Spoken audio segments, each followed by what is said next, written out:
Bienvenue sur cette chaîne dédiée à la gravure laser et à l'impression 3D. Faut-il acheter le Ortur Master 3 sorti en 2022? C'est la question à laquelle je vais essayer de répondre. Regardons de plus près ce graveur laser. Le constructeur annonce un point de focus de 5 centièmes sur 1 dixième. Dans tous les lasers que j'ai testés, de puissance 10 watts, on trouve des points de focus de 8 centièmes sur 12 centièmes maximum. Et parfois, on en trouve de plus fins que 5 sur 10 centièmes. L'Ortur Master 3 se déplace à une vitesse de 20 mètres par minute maximum. Le constructeur a voulu une structure plutôt massive, avec de fortes accélérations, et c'est vrai que lors des premiers essais, c'est ce qui m'a surpris. Sur les lasers à diode d'aujourd'hui, les vitesses qui sont affichées par les constructeurs sont au maximum de 36 mètres par minute. Et sur une courte distance, on ne les atteint quasiment jamais. Ce graveur laser a une accélération franche, grâce à son petit module laser qui fait 250 grammes et une structure massive.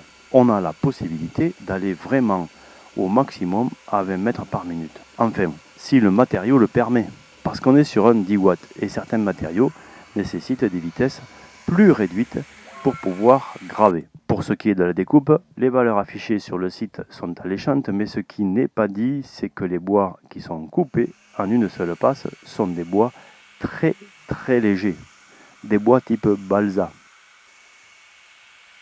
Le Ortur Master 3 a une très forte connectivité comparée à d'autres graveurs. On peut graver par l'intermédiaire de deux logiciels qui sont Laser GRBL et Lightburn avec la connexion USB, mais on peut aussi graver par l'intermédiaire d'une application smartphone. On peut aussi envoyer les fichiers sur le graveur par l'intermédiaire du Wi-Fi et enfin on peut graver directement un fichier que l'on aura mis préalablement sur la carte SD.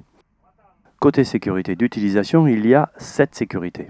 On commence avec l'arrêt d'urgence et la clé pour bloquer l'utilisation de la machine quand on est absent. Il y a une protection contre le déplacement intempestif de la machine qui arrête la gravure. Par contre, il manque une protection très importante, c'est la détection de flammes. Croyez en mon expérience, on peut arriver à faire brûler le matériau qui est sous la tête de gravure.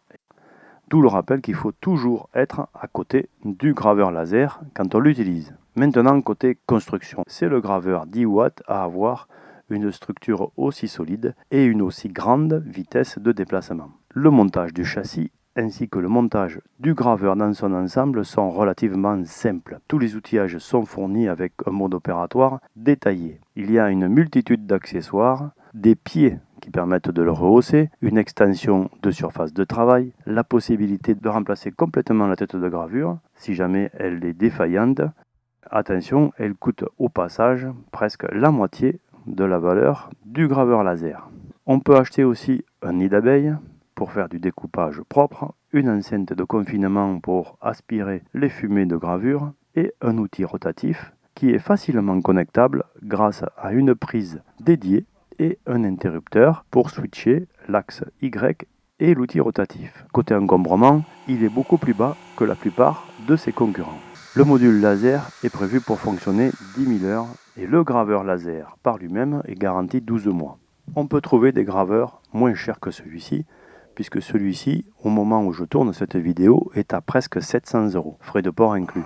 Il existe d'autres graveurs à moins de 500 € en 10 watts, mais Ortur est quand même une marque de référence distribuée très largement. On va donc pouvoir trouver des pièces de rechange, on va trouver des accessoires, on va trouver une population utilisatrice relativement vaste, donc des conseils, des tutos, des partages d'expériences. Ça donne quand même un certain avantage à Ortur si on n'est pas familier de ce type de machine et qu'on se lance dans la gravure laser. De plus, les graveurs à 500 € n'atteignent pas des vitesses de 20 mètres par minute, elles sont plutôt aux alentours de 10 à 12 mètres. Il est capable de graver tous les matériaux, hors le métal.